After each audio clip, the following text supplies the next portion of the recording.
Le 24 janvier, l'Église fait mémoire de saint François de Sales. Saint François de Sales naquit le 21 août 1567 au château de Sales, près de Torrent, en Savoie, dans une noble famille profondément catholique. Destiné par son père à une brillante carrière juridique, il reçut une formation intellectuelle de tout premier plan, à Paris puis à Padoue. Mais au cœur de ses études, le jeune François traversa une épreuve spirituelle décisive. Confronté au débat théologique sur la prédestination, alors vif dans les milieux marqués par le calvinisme, il fut assailli par l'angoisse de la damnation. Cette nuit intérieure, douloureuse et prolongée, s'acheva dans un abandon confiant à l'amour de Dieu, devant une image de la Vierge Marie par la prière du « Souvenez-vous ». Il en sortit pacifié, convaincu que Dieu est avant tout amour, certitude qui deviendra l'axe majeur de toute sa spiritualité et de son enseignement. Ordonné prêtre en 1593, puis évêque de Genève en 1602, François de Sales dut résider à Annecy, Genève étant alors un bastion du protestantisme. Pasteur infatigable, il se fit missionnaire de la douceur évangélique dans un contexte religieux tendu. Là où la controverse seule échouait, il opposa la patience, la charité et la proximité personnelle. N'hésitant pas à écrire, imprimer et diffuser des feuilles apologétiques, véritables ancêtres de la presse catholique, il chercha à toucher les cœurs plus que les esprits. Cette créativité pastorale lui vaudra plus tard d'être reconnu comme patron des journalistes. Sa devise « Rien par force, tout par amour » résume son génie spirituel, une fermeté doctrinale inséparable d'une immense bonté. Avec sainte Jeanne de Chantal, il fonda l'ordre de la Visitation, destiné à permettre à des femmes fragiles ou malades de vivre pleinement la consécration religieuse dans l'humilité et la confiance. Docteur de l'Église, saint François de Sales laissa une œuvre écrite d'une fécondité exceptionnelle, notamment l'introduction à la vie dévote, adressée à tous les baptisés, et le traité de l'amour de Dieu, sommet de la mystique chrétienne moderne. Il y enseigne que la sainteté est possible pour chacun, au cœur même des réalités ordinaires. La vraie dévotion, disait-il, ne détruit rien, mais elle perfectionne tout. Épuisé par le service pastoral, il mourut le 28 décembre 1622 à Lyon, laissant à l'Église le témoignage lumineux d'un pasteur selon le cœur du Christ, humaniste, pacificateur, maître de liberté intérieure et apôtre infatigable de l'amour miséricordieux de Dieu. La devise de notre saint, « Rien par force, tout par amour », a été la clé du passage du livre du ciel choisi pour aujourd'hui. L'expression « rien par force » se trouve dans un unique passage, et c'est ce que nous allons entendre maintenant. Un passage qui nous parle aussi beaucoup d'amour. Nous sommes au tome 32, à la date du 30 octobre 1933.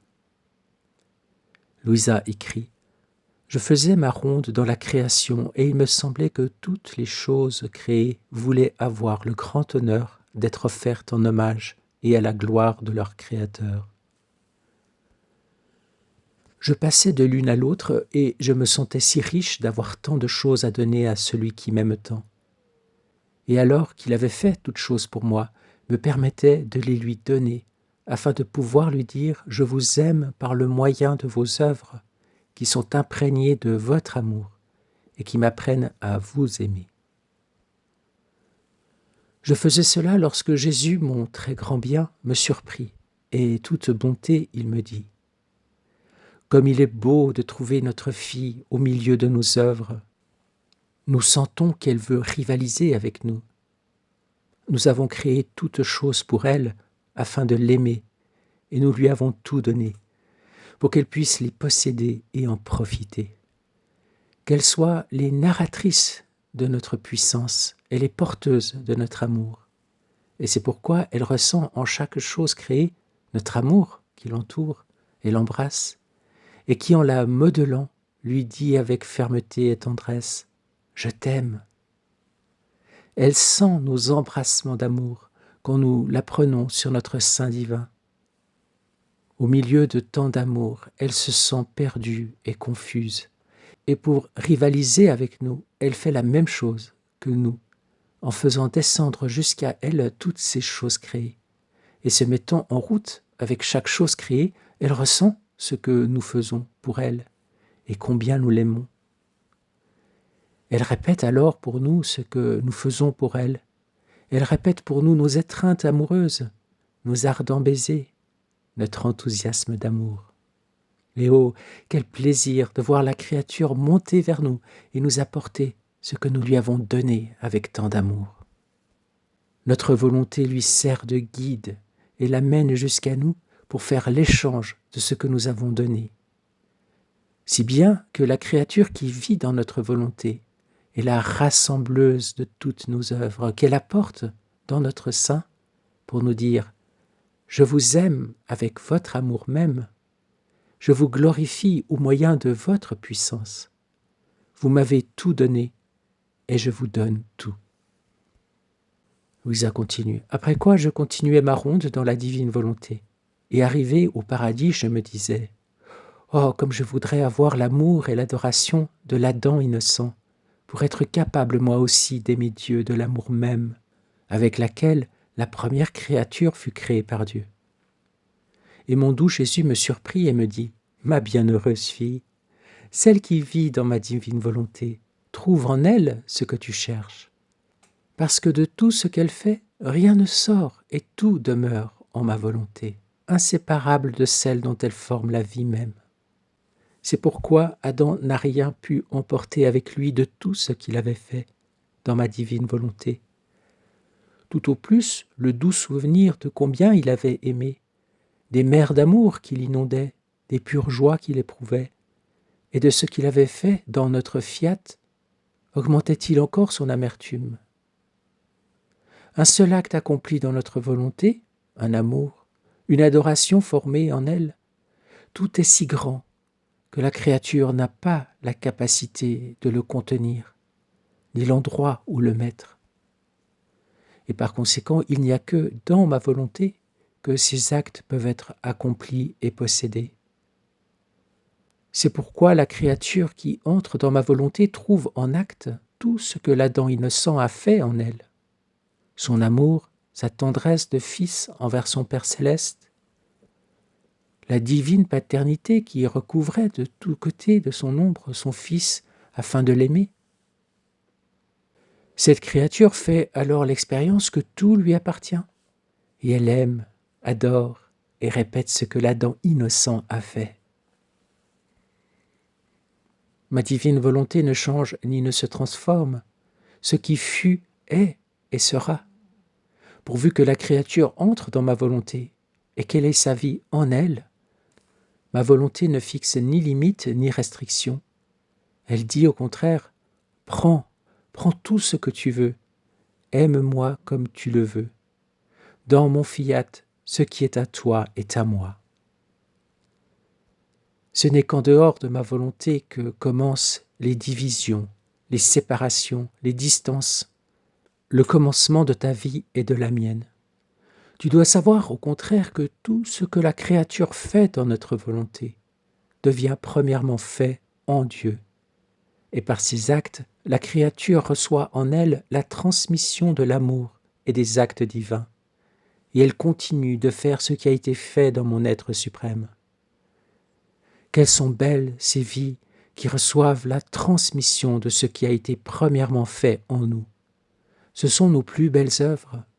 Les magnificences de la création, le ciel, le soleil leur sont inférieurs. Elles les surpassent toutes. Elles sont les saintetés absolues décidées par nous. Elles ne peuvent pas nous échapper.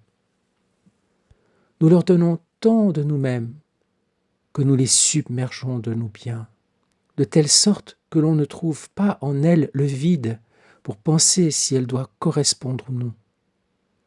Parce que le courant de lumière et d'amour divin la maintient assiégée et fusionnée à son Créateur. Et nous lui donnons une telle connaissance des choses qui sert son libre arbitre qu'elle ne fait rien par force, mais d'une volonté spontanée et résolue. Ces célestes créatures sont notre occupation, notre œuvre continuelle. Elles nous tiennent toujours occupés, parce que notre volonté ne sait pas être oisive, parce qu'elle est vie, travail et mouvement éternel. C'est pourquoi la créature qui vit en elle a toujours à faire et donne toujours à faire à son Créateur. Oui, Seigneur, en ce jour, nous voulons absorber toutes ces connaissances d'amour. Nous voulons nous abreuver de ta lumière, de tes bénédictions. À l'image de saint François de Sales, nous voulons être douceur, bonté, humilité, patience, abandon, confiance, afin de te laisser agir en nous, de te laisser nous imprégner de ce que tu veux nous donner, pour que nous puissions t'aimer avec ton propre amour et te rencontrer dans toutes les choses que tu as créées, disposées par amour pour ta créature. Nous sommes heureux de savoir que nous pouvons rejoindre dans ta volonté toutes les choses belles et saintes faites avec toi et en toi, de manière inséparable à ta volonté, comme les premiers actes d'Adam. Nous voulons les faire nôtres et te les rendre avec notre amour, notre bénédiction, notre action de grâce. Nous voulons t'offrir toute la vie de saint François de Sales, saint François que tu as suscité pour ton Église, que tu as comblé de bénédictions et de grâces pour son temps. Tu as fait de lui une sorte d'antidote et d'antimodèle au protestantisme. Comme Luther, il a traversé cette grande angoisse de la peur de la damnation, mais il est sorti dans la lumière par l'amour et la confiance. Il a travaillé à te faire aimer, à te faire connaître. Il a rayonné sur son temps. Et il nous a offert des œuvres spirituelles de grande puissance et qui préfigurent ce que tu nous demandes de faire dans la divine volonté, par une vie simple, ordinaire, mais remplie de ton amour. Sois béni et glorifié, Seigneur, en chacun de ces actes, en chacune de ces pensées, en chacun de ces gestes. Sois béni et glorifié dans toutes ces paroles, dans toutes ces décisions, dans toutes ces respirations, battements de cœur, et dans toutes les rencontres qu'il a faites, et dans le dernier soupir qu'il a exhalé pour te rejoindre dans l'éternité. Gloire à toi, Seigneur, gloire à toi. Bonne journée et à bientôt.